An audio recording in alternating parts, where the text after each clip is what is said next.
매일 묵상 24년 1월 7일 주일 교만한 마음을 버려야 합니다. 로마서 11장 13절에서 24절 말씀. 이제 내가 이방 사람인 여러분에게 말합니다.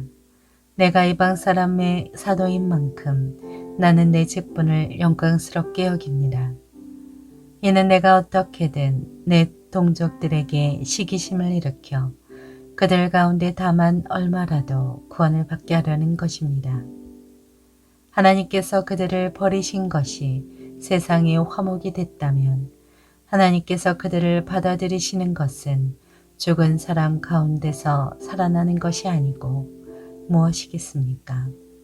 첫 열매로 바치는 반죽 덩어리가 거룩하면 반죽 덩어리 전체도 그러하고 뿌리가 거룩하면 가지도 그러합니다.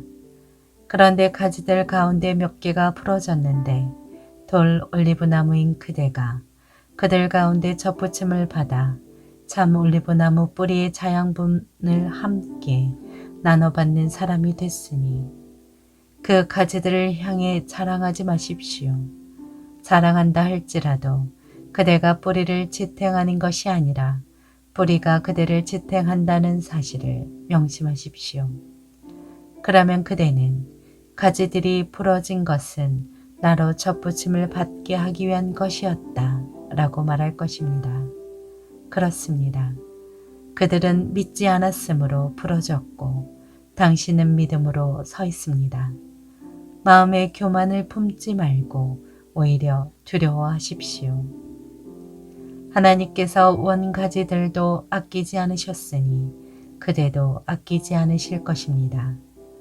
그러므로 하나님의 인자하심과 준엄하심을 생각해 보십시오. 넘어진 사람들에게는 준엄함이 있으나 만일 그대가 하나님의 인자하심 안에 머무르면 그분의 인자하심이 그대에게 있을 것입니다. 그렇지 않으면 그대 역시 잘려나갈 것입니다. 또한 그들이 불신앙에 머물지 않는다면 다시 접붙임을 받을 것입니다. 하나님께서는 그들을 다시 접붙이실 수 있기 때문입니다.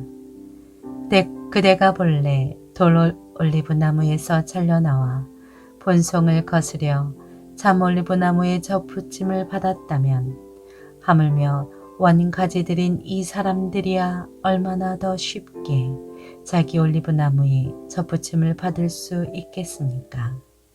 아멘. 묵상 길잡이. 돌 감람나무와 같은 자들을 참 감람나무에 접붙여 주신 하나님의 은혜에 감사하며 겸손한 삶을 사는 성도가 되게 합니다. 로마서 11장 17절에 돌 올리브나무, 돌 감람나무는 사람이 재배하는 참 감람나무와 달리 야상에서 자라는 들 감람나무를 의미합니다. 본문에서는 이방인 성도를 가리킵니다. 사람이 교만해져 있을 때 언제일까요? 자기 신분과 위치를 망각할 때입니다. 그렇다면 그리스도인은 무엇을 기억하고 있어야만 교만에 빠지지 않을 수 있을까요? 사도 바울은 그 부분을 우리에게 교훈해주고 있습니다. 첫째, 이스라엘을 잊지 말라. 바울은 자신이 이방인의 사도로 하나님께 부름을 받은 사실을 영광스럽게 여겼습니다. 그는 이방인에게 복음을 전하면서도 동족인 이스라엘을 기억하며 그들의 구원을 간절히 소망했습니다. 이스라엘을 향한 하나님의 선한 뜻과 계획을 깨닫고 자기 기대와 삶도 거기에 일치시킨 것입니다. 둘째, 자랑하지 말라.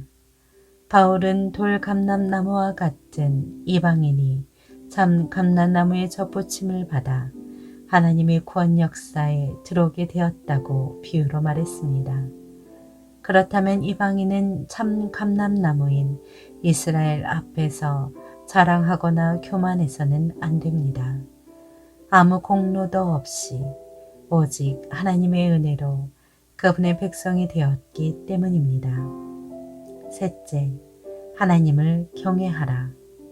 참 감람나무의 원가지인 이스라엘이 하나님의 은혜를 잊어버리고 넘어졌을 때 하나님은 그들을 벌하셨습니다.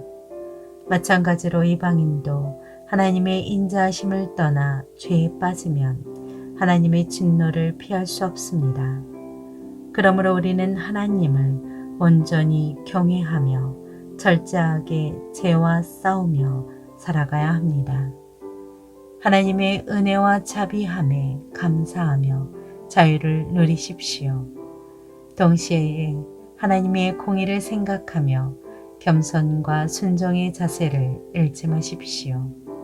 복음에서 멀어져 있는 사람들을 비난하거나 조롱하지 말고 그들에게 하나님의 은혜가 임하길 축복하며 기도하는 그리스도인이 되시길 바랍니다.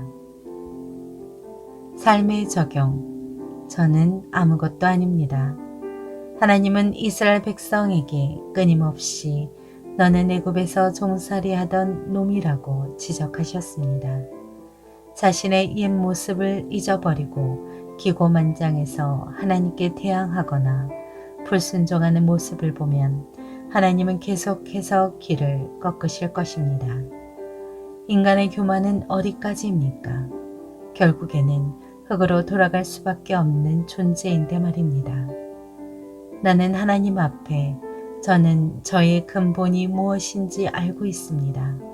그러기에 저는 아무것도 아니며 보잘것없는 존재입니다.